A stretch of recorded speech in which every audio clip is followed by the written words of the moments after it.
Hey guys, Eric and Terry here to talk about The Walking Dead's mid-season premiere for Season 6, No Way Out. Full spoilers for the episode to follow, and I guess I should also say spoilers for the comic that this episode showed, so nothing that they haven't really gotten to, but if you haven't read the comics but are watching the show, we're going to talk about that a little bit. So let's talk about the end of that episode and what happened to Carl.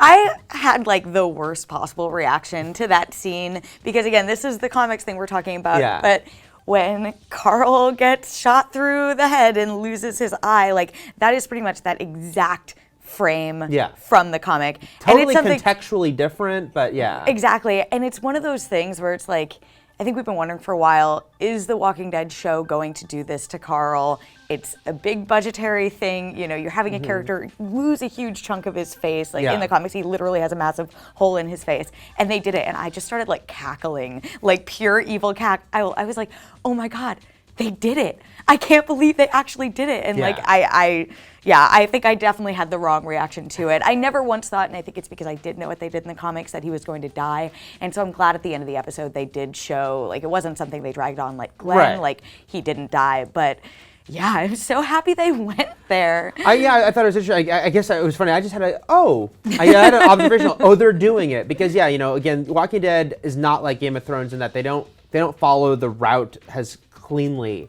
And some people have lived way longer, and people have died earlier, and then they'll weave back into the comics. So yeah, you did wonder. Carl lost his eye in the comics, but maybe he never would here. Other people have lost parts of themselves that haven't happened on the show. Rick still has his arm. I wasn't going to say that, but yeah, but yes, stuff like that. I am very excited to see how people react to seeing this and to see what the fallout of it is going to be.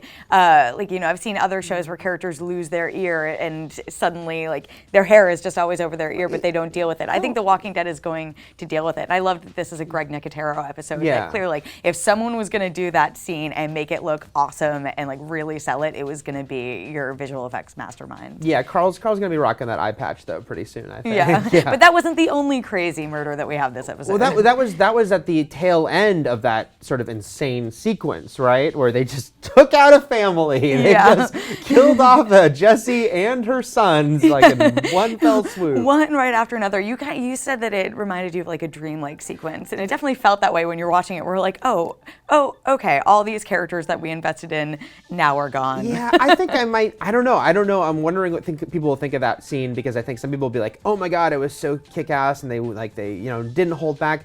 I don't know if I loved it. First of all, this is just a weird sort of staging cinematic thing. But yeah, I thought the way they handled it with Sam kind of seeing that kid zombie and everything. And I know they were kind of going for a dreamlike thing, but it almost made me think, is this really happening? I thought it was in Sam's mind.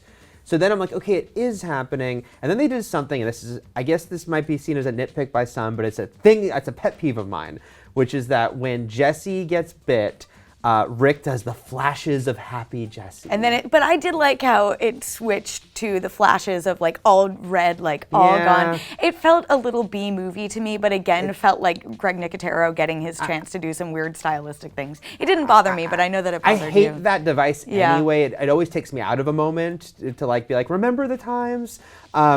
And I also didn't think it was quite earned here, because you would think Jesse is a season 1 character that he had this great love story with. No, not at all. And he didn't even have a great love story. Yeah, there's so many characters who've died who were like really meaningful who didn't get the flashback. But I think that was what was a little bit interesting about it, right? As we did spend so much time with it.